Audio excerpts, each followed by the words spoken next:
Ah, the Commodore 64, otherwise known as the C64, that beautiful 8-bit home computer built into a small form factor keyboard that dropped in January 1982 and still holds the Guinness World Record as the highest selling single computer model of all time. In 2018, this half-scale, Linux-based, non-official, unlicensed product came out, replicating the C64 with, well, 64 of the original titles, and much like the PlayStation 1 Mini, it was a big letdown. Let's get it. The Commodore 64 Family Pack is the best way I know to introduce your family to the world of the future. The Commodore 64 is the world's largest selling computer with more than 7 million units purchased worldwide and the world's largest software base for education and entertainment. With this superb Australian reference book included, all for $399 at Commodore dealers now. Are you keeping up with the Commodore? 'Cause the Commodore is keeping up with you.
So I'm powering the Commodore 64 Mini off of the front of my PC tower. Let's go ahead and fire this bad boy up. So you're greeted with a hot banger of a track. I really am stimulated by this music here. During the initial startup, you'll pick your language. English is my native tongue, ladies, so that's what we'll select. So there were 64 games loaded on board the C64 Mini, and these are indeed original games that were on the Commodore 64, so you're not going to find any third-party homebrews. These are all licensed ROMs. I gotta say, the user interface is actually pretty nice here. You have this horizontal selection screen here for your games. You do get a preview of the game, as well as a brief description. The author, so who created the game, the composer, the genre, this is a shoot 'em up, and the year it was released, so 1986 here. So I'm gonna go ahead and put the joystick down here on the table. It does have rubberized feet. It's top heavy being a joystick, so if you hold the base of it, you're good to go. It does feel a little bit cheap and plasticky, the materials used, and there is this weird spinning disc here that I don't know what the heck that is there for. And the console itself, I think, is absolutely adorable. So cool. The only thing that would make this even cooler is if it was slightly bigger and it was a functional keyboard. Because a lot of these games, I don't know about the ones they include here, but a lot of the original games that were on the Commodore 64 did require the use of a keyboard. Some of them required typing, or some of them just required several keybinds. I'm assuming, since this is not a functional keyboard, the games that they did select do not require sections where you do need to use the keyboard. Let's set the mood with a little bit of lighting, boys. Oh yeah, that's romantic. Basic, well, that came out in 1982, which was one of the first titles on the C64, and this isn't a game. This is if you want to learn how to program or code with the C64, as the Commodore 64 was not really a gaming console, it was a gaming computer, an all-in-one PC or personal computer that you could game on because it had a lot of horsepower under the hood, and the hood just so happened to be an all-enclosed keyboard, which was very popular for that era, that time frame, that generation of gaming with things like the Apple II and ColecoVision. You have Breakdance, a 1984 sports game. I guess breakdancing could be a sport. You got Cosmic Causeway, baby, a 1987 puzzle game to blow your tits back. You got Cybernoid over here. That's a 1988 shoot 'em up and boot 'em up. Might as well just loot 'em up. You got Cybernoid 2. It's a sequel. It came out the same year as Cybernoid 1. Wow. In this day and age, you never see that. You never see the sequel to a game come out in the same year. No, sir, but these probably took a lot less programming. You got Deflector, a 1987 puzzle game. Destroyer, a 1986 shoot-'em-up. Everyone's a Wally, and yes, they are. In 1985, that was an adventure game. You got Firelord, that was my nickname back in high school. That's a 1986 maze game. You might get lost in the game, but you won't be lost in this video. Gateway to Apeshit. I'm sorry, that's Apshy. It's an adventure game and came out in 1983. So one of the earlier titles on the C64. Yeah, the big princess right there. She's more of a Nintendo fan. I was more of a Sega and PlayStation 1 guy. We did have a family PC, but it was a hunk of junk. Had more porn on the hard drive than it did dust in the flaps, if you know what I mean. Highway Encounter. You don't have to be high to play this game, but you are going to have an encounter. It's a shoot-'em-up, 1986. Hunter's Moon, not to be confused with Harvest Moon. The only thing you're harvesting here is ass. It's a shoot-'em-up. Hysteria, that's what goes on in the comment section of my videos. It's a shoot-'em-up from 1987. Impossible Mission, not to be confused with Mission Impossible, no thank you, with your Scientology ways, sir. That's a platformer from 1983, boys. Just, my god, what a piece of history here. And then what would Impossible Mission be without Impossible Mission 2? Same year, baby, it's a platformer, still, it ain't changed. IO stands for Ignorant Orifices. It's a shoot-'em-up. 1988. And the graphics on that one look stellar, I gotta say. Jumpman, not just the title of a Drake song, but it was a game back in 1983. Drake better be paying those royalties up. Jumpman 2, again, same year. These back-to-back consecutive, no fucking around, slap the titty sequels. Mission AD, or Attention Deficit, platformer from 1986. Monty on the Run, he's got 2 guns and he's down to run. It's a platformer from 85. Netherworld, I got down in the nether regions. It's a shoot-'em-up from 1988. No Be the Aardvark. Everyone likes to be an Aardvark, and so do I. It's a platformer from 92, so coming in late in the game for the C64. We got Nodes of Yesode. Yes, sir. Platformer from 85. You got Paradroid, and I'm not paranoid to say that it is a shoot-'em-up from 1985. Pit Stop 2. Where's Pit Stop 1? What's going on here, guys? We got Pit Stop 2, which is a driving game from 1984. I do also believe that one was on some of the Atari systems as well. Ranorama, something like a panorama, but not at all. Shoot 'em up, 1987. Rob into the Wood, give 'em your wood while you're deep in the maze, 1985. Silicon Warrior. It's about being a 9-to-5 worker drone in an office in Silicon Valley. It's a puzzle game from 1984. Skate Crazy. You gotta be crazy to be skateboarding. It's dangerous. It's a sports game from 1988. School Days. You might be in a foggy haze, a glaze of mayonnaise, but it's going to be a school days adventure, 85. Snare, as in I pounded it like a snare drum. That's a puzzle game from 1989. Speedball. I don't want you guys to go down any back alleys with a fanny pack full of ducats and ask for a speedball because you're going to get something else besides this game. It's a 1989 sports game. Call me a bicycle tire because whenever I hear this song, I just get pumped. Speedball number 2 came out in 1991. So a 2-year gap on the sequel for this one. They must have been boozing or snoozing, but if you play that game, you're certainly not losing. You got Spin Dizzy over here. If there's not a rapper named that, they certainly should be. Spin Dizzy's first album came out in 1986. Street Sports Baseball. So you guys have played NBA Street and NFL Street where you're juking people out and doing and one moves, crossing them up, snapping the ankles. This was the original here, guys. Showed you guys you can work your wood in the local field. It's a baseball game, 1987. Right here, baby. This is where and one got its start. Street Sports Basketball, 1987. So whether you're finger popping a layup or crossing somebody up, this is where you're going to do it. Street Sports Soccer, or football, as they like to call it, 1988 sports game. Summer Games.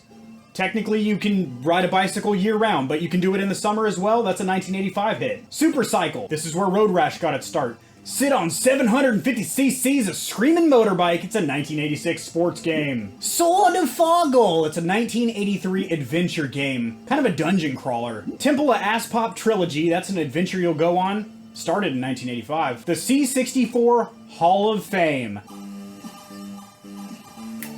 So, okay, it just cranks the tune up about 6 decibels. It gives you a full credit roll here of everyone involved in the project for this little McBanger of a system. I've had quite enough of this, though. We're going to go ahead and back out to the menu. Hey, let me show you my thing on a spring. No, seriously, it's a game over here. 1985. That's a platformer, guys. I'm not into meteorology, but you might as well check the Doppler, because things are going to get wet. We got Tower Toppler. That's a 1987 platformer, bitch. Trailblazer, that's a puzzle game. You'll get lost in 1986. It was a weird time. Urethral Uridium, that's a shoot-'em-up from 1986. West Bank, you can trade prostitutes. It's a shoot-'em-up from 1987. Whoever bluffs bends over and wears the cuffs. That's a shoot-'em-up from 1985. Winter Games. Now, unlike the summer games, some of these you simply cannot do in summer because there's none of that white powder. That's a sports game. 1985 was the year. World games. So these, they don't, it's like a pandemic of games. It's not just an epidemic where it just happens in, you know, Brazil or Paris.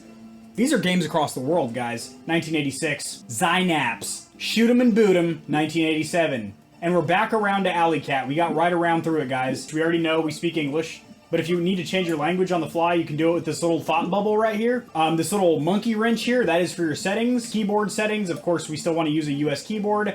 You have legal notices saying, hey, if you upload ROMs that aren't on here, we might sue you, but probably not. You have system information over here. There's no firmware update found, but that is where you are going to install your patches if you are going to be doing any kind of jailbreaking, modding, or, you know, increasing the game capacity on this bad boy. Factory reset, it gets all gummed up, so you're looking at porn on your C64 because you found a way to do it. Two things. One, let me know how you did it. And two, factory reset. Over here on this little monitor slash TV icon over here, this is really, really cool. You can set different aspect ratios. You've got pixel perfect, which I think is the default for a reason. You've got, you know, European and North American 4:3 or standard ratio. You've got picture perfect CRT. So again, if you are playing this on a CRT TV, because you want to get that real native experience to how the C64 looked, go ahead and run these settings here, because if you run a CRT TV with one of these standard settings up here, it's going to look blown out and weird. Might even get like extra scan lines and stuff, and you don't want any of that in your life. It probably doesn't produce much heat. The power draw is incredibly low. I mean, considering I'm powering it off like the front of my tower off a USB port. So it's probably just a single board computer, something like a Raspberry Pi, which by the way, I do have a tutorial on this channel that will be linked in the description below. Very well received, actually. I think that has like around 160,000 views or something. People really want to learn how to build one of these little single board computers here, because you can emulate as old as like ColecoVision and Apple II and NES, all the way up to things as late as like PSP, Dreamcast, N64, PlayStation 1, stuff like that. So really cool stuff. Let's play a game, boys. You guys can just sit over my shoulder while I have a good time with myself. Look at the legs on that floozy. My goodness, she must squat. And probably is a thought. I don't really recognize most of these games, so I have no idea what's good or not. I'm assuming if they put it on their mini console, they're some of the best titles from the era. So now I'm probably going to be a little rusty because I haven't played this in 31 years, but we'll do just fine. Okay, we got track selection here. That looks like the Nürburgring. Nice. Grand Circuit. Nice. Quite a few tracks. So it's asking me to enter my name, and this would be a great time to have a functional keyboard. However, since you do not, you press the menu button right here, which is the bottom right, and you're going to come over here to virtual keyboard, guys, and from here you are able to enter, you know, like this. Granted, this is not ideal, so the sound is pretty damn poor, but again, this is from the 8-bit era, so not the 16, not the 32, definitely not the 64-bit era. This is for like 8-bit sound, so you can tell, I mean, it doesn't sound anything like a car. Just wah, wah. Actually, it sounds kind of like my first car, unfortunately. I thought that was a banana peel on the road. It's actually a yellow car. Let's get around them. All right, let's see if I can overtake on the outside. These tires aren't warmed up yet, but at least the asphalt's dry today. That's good. I don't like driving in the wet. Or she's running pretty good. I gotta say, I think there's a little bit of knock on the 7th cylinder, so I'm gonna pull it into the pit on the last lap here, but excuse moi. Thank you. Transmission's a little loose, too. Now, if I want to save a game state, you just press the main menu button here, which is bottom right. It is kind of labeled with a little... Oh, Jesus. Come over here to save game. And to save that, you can press this button here, and this will save, and load is this third one over here by menu. So we're gonna save. Now, if I want to load, let's run off track real quick. Does it let me run off track? Okay, now if I want to load my game, come over here to save and load, and press the load button.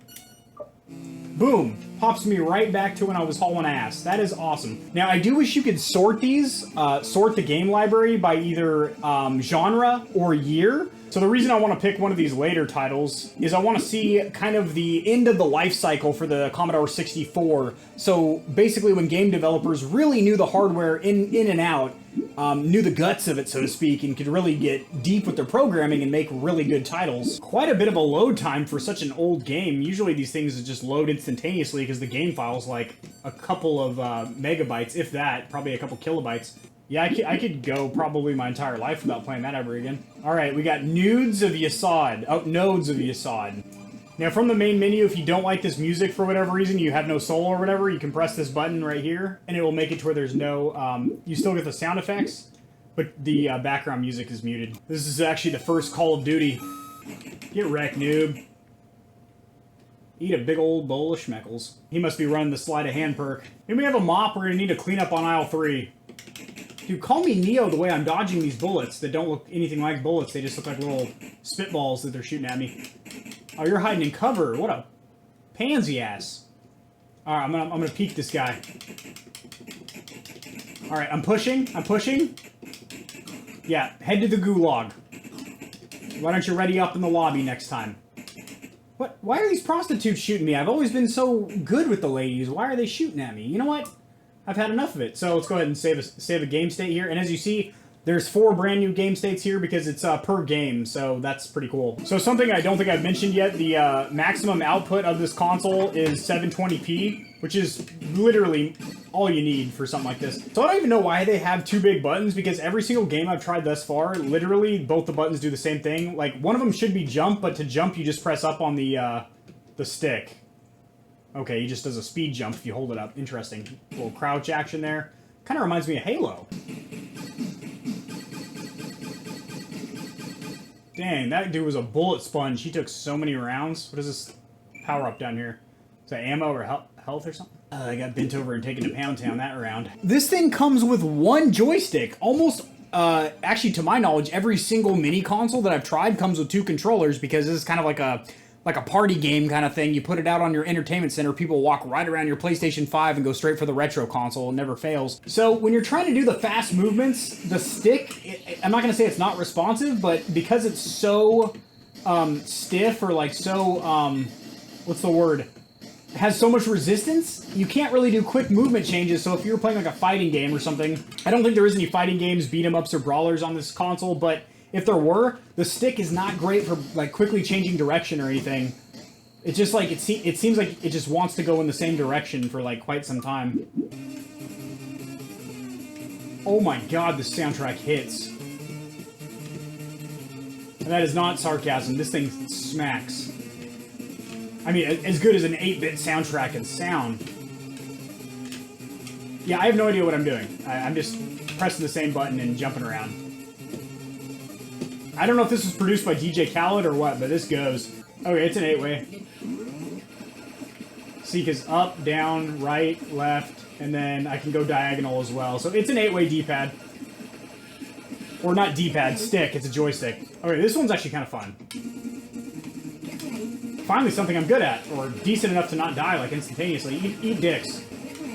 So I think it's a female voice saying, "Get ready," in between rounds, but it's just like, "Get ready!" It sounds freaking weird because it's 8-bit. So I've had a lot more stick time with the C64 or Commodore 64 Mini, and here are my final thoughts. Well, it's extremely cheap for a reason. Much like the PlayStation Classic or PlayStation 1 Mini, which I actually happen to have one right here, these didn't do very well sales-wise. They were a huge letdown. I mean, obviously with the launch of the Nintendo Classic, the NES Classic, that blew up all over the place. Then they did the SNES. Sega Genesis did their Mini, which I have one over there. Unless you have some kind of sentimental connection with this PC, you owned a Commodore 64 as a child, and, you know, obviously collecting an original C64, it's a lot more expensive. Then you got to buy games individually, not to mention there's reliability issues. Then you got to get the correct monitor or CRT for it. You know, the Mini is a practical application in that sense. Pretty damn cheap right now. It's on sale for $37 on Amazon. An additional controller is going to run you $30. So,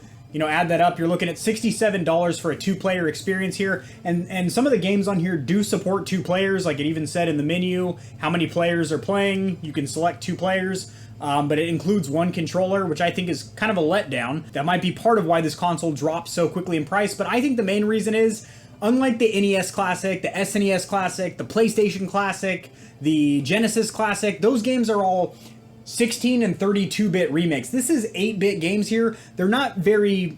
I'm not going to use the word good because, you know, I'm sure for the time frame they're amazing, but these are all games that you're going to play 1 or 2 times and be like, well, I never need to visit these again. It's not like when you play games on a Genesis or a PlayStation that they're actually captivating, and it's something that you could sit down with a buddy on your couch or your significant other and play several hours of. These are games that you'll play probably 5 to 10 minutes of and be like, well, that's all there is to this game. To me, the value of this is more so as like a decorative piece, or if you do have a C64 original, maybe having the Mini next to it, or if you grew up with a Commodore 64, getting one of these might make sense. This only has 64 games, which I think is kind of clever that they chose that number considering it's a C64, but the library isn't huge, and the games that are on here, at least 90% of them are games that you'll play one time and be like, okay, well, there's nothing to this game. I never want to play it again. I do like that they added internal save games for all of these to where on the fly you can basically save your game. That's cool. And another huge downside, in my opinion, is the fact that this does not have a functional keyboard, considering this is originally a gaming computer. Some of these games require that, where you actually need to like type stuff in. Granted,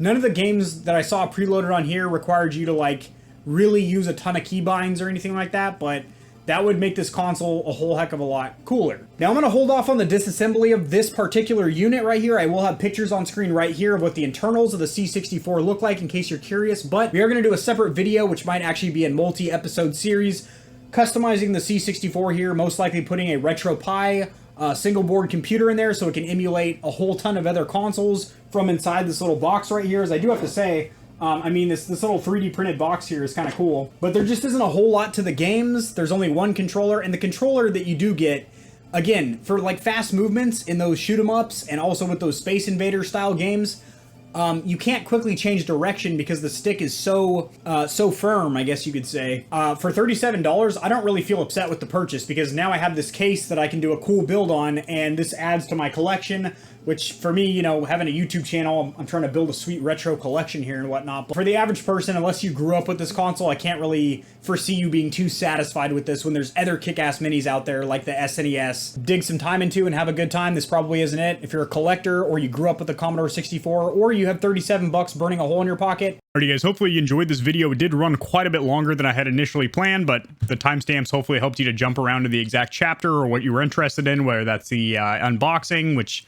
I did do the little ASMR thing because all the cool kids are doing it nowadays. If you guys enjoy video game news looking at the future or retro gaming, looking at the nostalgic past or history of video games, consider subscribing and becoming part of the stable of stallions and stallionettes here at Gamer Heaven, and I will see you guys in the next video. On your way out, make sure you slam the door. It's a little bit sticky, and go ahead and hit the like button as well. Helps the video to be seen by more people, which in turn helps me grow this little channel so the Gamer Heaven can be a big, throbbing, veiny, girthy rager. Peace.